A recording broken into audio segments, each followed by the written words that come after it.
52번째 사연. 과로에서 병들어 죽을 고비에 처한 이야기. 아픈 자들을 위해 기도해 주다 보니 나도 결핵에 걸렸다. 서울 덕산동 쪽에서 영동으로 숙소를 옮기고 살 때다.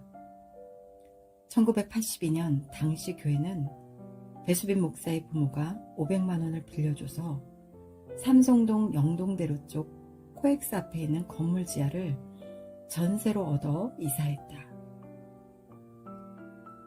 그곳 영동 지하실 교회는 40평으로 150에서 200명 정도 들어갈 수 있는 공간이었는데 점점 청년들로 차기 시작했다. 그쯤 천주교인인 마리아라는 아주머니가 전도되어 나는 마리아 권사의 집 2층을 전세로 얻어 살았다. 교회가 있어도 많은 사람들이 집으로 찾아와서 강의를 들었고 특히 아픈 자들이 자주 방문해서 기도를 받았다. 한때 결핵 환자들이 기도받으러 많이 왔었다.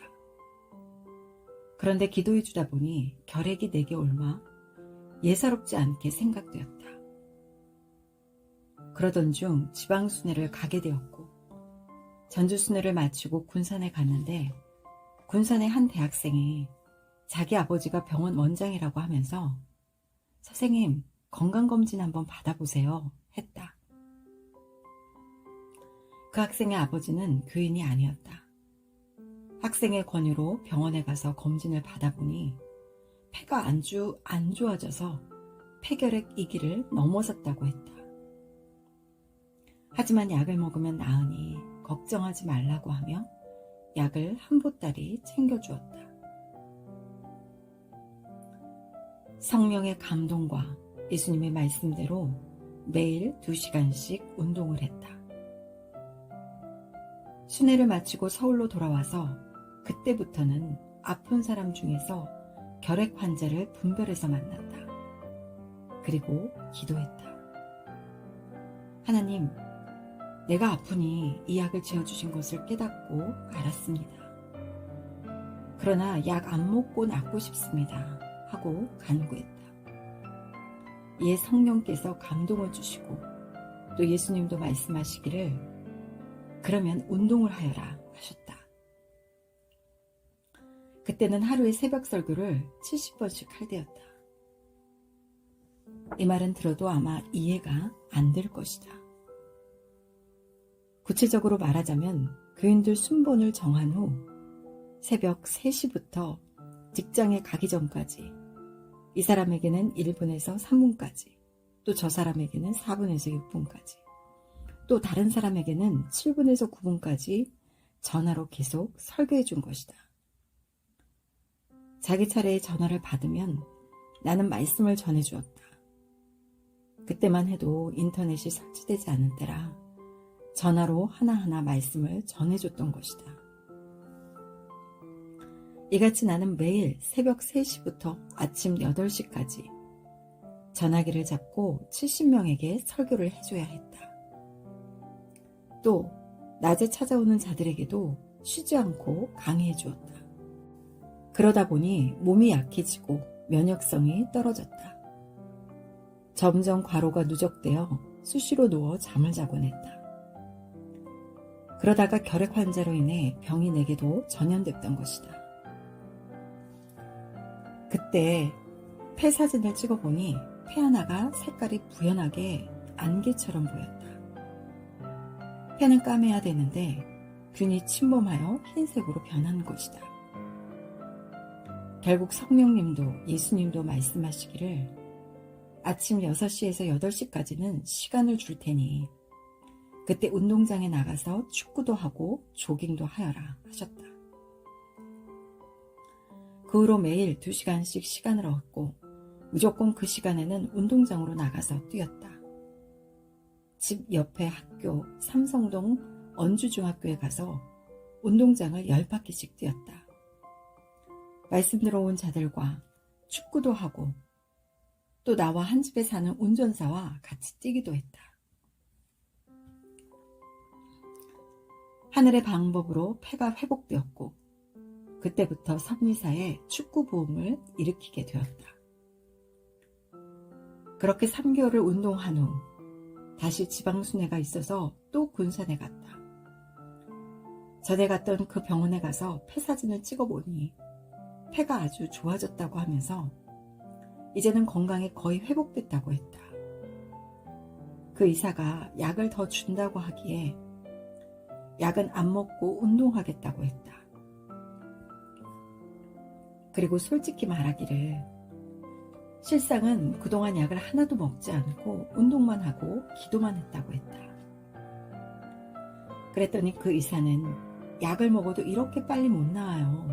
기적이네요. 했다. 폐 사진을 내게 보여줘서 보았더니 폐가 시커맸다. 회복된 것이 확실했다. 하늘의 방법으로 해서 살게 된 것이다. 축구도 하고 운동장을 10바퀴씩 돌면서 폐를 위해 적극적으로 운동했기에 폐가 아주 좋아진 것이었다. 그 후로도 계속 새벽 운동을 하여 건강의 초인이 되기 시작했다. 하나님이 그즈음 축구 선수들을 보내주셔서 운동장에서 만나 같이 축구도 하게 되었다. 실업된 선수들과 같이 운동했는데 나보고 목사님은 아주 천재적인 감각을 가지고 계시네요. 축구하면 잘하시겠어요. 했다. 그때부터 운동에 시간을 많이 쓰면서 결국 섭리사에도 축구 부흥을 일으킨 것이다. 지도자가 축구를 하니 모두 따라서 축구를 하게 되었다. 섭리축구를 통해서 사탄 마귀나 우리를 방해하는 자들을 어떻게 수비하고 또 어떻게 공격하며 도전해야 하는지를 가르쳐 주었다. 축구는 지금까지 근 40년 동안 쉬지 않고 하고 있다. 섭리인 전체가 운동을 좋아하게 되어 축구, 배구, 테니스, 탁구, 수영, 달리기 등 각종 모든 운동을 즐겨한다.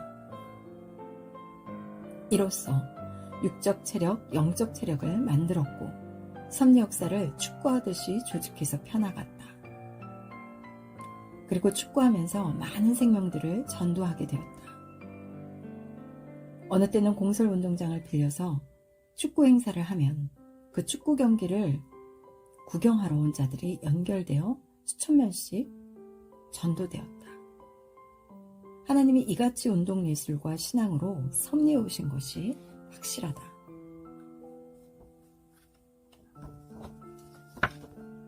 마라톤 선수같이 폐활량이 좋아졌다. 모두 건강 잃고 낙심 말고 화복전환의 기회로 삼아라. 그 전에 나는 과로로 몸이 약해지고 폐결핵까지 걸려 죽을 고비에 처했는데 오히려 하나님께 영광을 돌리는 길로 오게 해서 살게 된 것이다. 섭리사도 이같이 된 것은 하나님이 더욱 쉽게 인도하시고 성령님과 성자와 예수님도 인도해 주셨기 때문이다. 지금도 나의 폐는 강철같이 튼튼하고 월명동 자연성전에 쌓아놓은 강한 돌같이 튼튼하다. 하도 뛰고 달려서 한때는 맥박이 1분에 52번씩 뛰었다. 초인의 맥박이라고 할 수 있다. 세계 마라톤 금메달리스트가 한때 섭리교회에 나왔는데 나를 보더니 목사님은 국가대표 선수도 아닌데 그 대표 선수들만큼이나 폐활량이 좋습니다. 저도 다른 사람보다 폐가 배 이상 좋지만 목사님도 대단하네요. 했다. 본인은 맥박이 1분에 48번 뛴다고 했다. 나는 그때 52번 뛰었으니 하나님이 주신 초인의 건강한 몸이라고 했다. 그 선수가 세계대회에 우리나라 대표로 나갔을 때 내가 하나님께 간구했다고 말해주었다. 마라톤에서 꼭 금메달을 따서 우리나라 송기정 선수의 원한을 풀게 해달라고 하나님께 기도했더니 이번이 마지막 기회다. 풀어주봐 하시며 하나님이 응답하셨다고 전해주었다. 그랬더니 그도 금메달을 딴 것은 자기 힘으로 된 것이 아니라 하나님이 도우셨다고 시인했다. 자기 어머니도 동해안 바닷가에서 그렇게 정성을 들여 기도했다고 자랑했다. 금메달리스트들은 하나님이 늘 도우신다. 섬리사에도 금메달을 딴 자들이 많은데 메달을 따기 전에 내가 너를 도우리라 하는 음성이 들렸다고 간증을 많이 하였다. 섬리사는 선생뿐 아니라 모두 운동예술에 불이 붙어서 건강미가 좋고 체육 수준이 아주 높다. 머리가 되는 지도자가 그러하니 그 지체들도 모두 그러한 것이다. 각 종목마다 운동선수들이 꽤 많다. 그 중에는 국가대표 선수들도 있고 금메달리스트들도 있다. 처음에 선생의 아픈 자를 위해 기도하다가 병이 옮아서 사기가 꺾여 앞으로는 환자 기도도 병명을 참고하여 골라서 하겠다 하며 서운하게도 생각했는데 오히려 화복전환이 되어 섭리 역사에 체육예술의 불을 붙이게 된 것이다. 모두 건강 잃고 낙심하지 말고 화복전환의 기회로 삼으면 좋겠다. 항상 하나님은 역사하시고 함께 하신다. 그 당시 기도해줘서 병이 나았던 결핵 환자는 중고등부였는데 교회를 나오다 말았다. 한계를 벗어나면 인간의 힘으로는 안 된다. 그때마다 구원해 주신 분은 하나님, 성령님, 성자시다. 이외에도 과로로 몸의 한계에 부딪힌 때가 있었다. 1년에 수백 번씩 설교를 하고 작업을 하고 집회를 다니고 면담을 하다 보니 피로가 겹쳐서 완전히 쓰러진 것이다. 그때 번뜩 과로하면 죽는다 말이 스쳐갔다. 그래서 하나님께 앞으로는 과로하지 않고 지혜롭게 몸을 쓸 테니 한 번만 살려주십시오 라고 기도했다. 그 이튿날 겨우 자리에서 일어날 수 있었다. 그때도 하나님께서 참으로 함께 해주셔서 다시 살아난 것이다. 그 후로는 혀를 깨물고 피눈물 나게 건강관리를 해왔다. 과로가 얼마나 무서운 것인지를 나는 익히 알았다. 30, 40대에 과로로 죽는 사람들을 많이 보았고 또 뉴스를 보면 과로로 죽는 자들의 경우가 너무 많이 나온다. 나도 섭리사를 44년 동안 이끌어오면서 과로의 한계를 넘어갈 때가 많았다. 청중을 인도하면서 잠 못 자고 계속 외치고 행하다 보니 과로할 일이 너무 많았던 것이다. 내가 과로에서 쓰러졌을 때마다 하나님이 살려주셨다. 과로하면 마치 차의 기름이 다 떨어져 차가 가다가 서듯이 사람도 힘이 다하여 모든 기관이 멈추게 되는데 그런 상태에서 내가 산 것이 참으로 큰 기적이다. 그리고 너무 신경 쓸 일 많은데 혈관이 터지지 않고 산 것도 하나님이 수십 번씩 붙잡아 주셨기 때문이다. 역시 늘 죽음에서 살려주신 분은 하나님이심을 깨닫게 되었다. 하나님이 살려주신 것을 다른 사람은 몰라도 나는 내 몸이라 잘 안다. 한계를 넘어가면 인간의 힘으로는 안 된다. 전능자 하나님만이 할 수 있는 능력과 권세를 가지고 행해주셨다. 내가 당한 일이고 내가 몸의 주인이라 한다. 사람이 자기 힘으로 못 가는 곳이 있다. 한계를 벗어날 때는 끝나는 것이다. 그런데 한계를 벗어났을 때마다 나를 구원하신 하나님, 성령님, 성자이셨다. 그때마다 안 돕고 구해주지 않으셨다면 생명이 살 수 없었던 것이다. 사람이 죽는 것을 보면 밥 먹다 기도가 막혀 죽기도 하고 떡 먹다 죽기도 한다. 특히 일본 사람들은 찰떡 먹다가 많이 죽는다고 한다. 이같이 사람이 죽을 때 하찮은 것으로 인해 죽는다. 그런데 나는 어마어마한 사건을 당했는데도 죽지 않았다. 하나님이 살려주셔서 산 것이다. 나처럼 세상에서 죽을 고비를 많이 당하며 산 사람은 아마 없을 것이다. 하나님은 그때마다 화가 복이 되게 틀어 행하셨다. 모두 과거의 과로의 한계에서 살펴주시고 혈관 터지는 상황에서 구해주신 하나님께 감사하고 영광을 돌려라.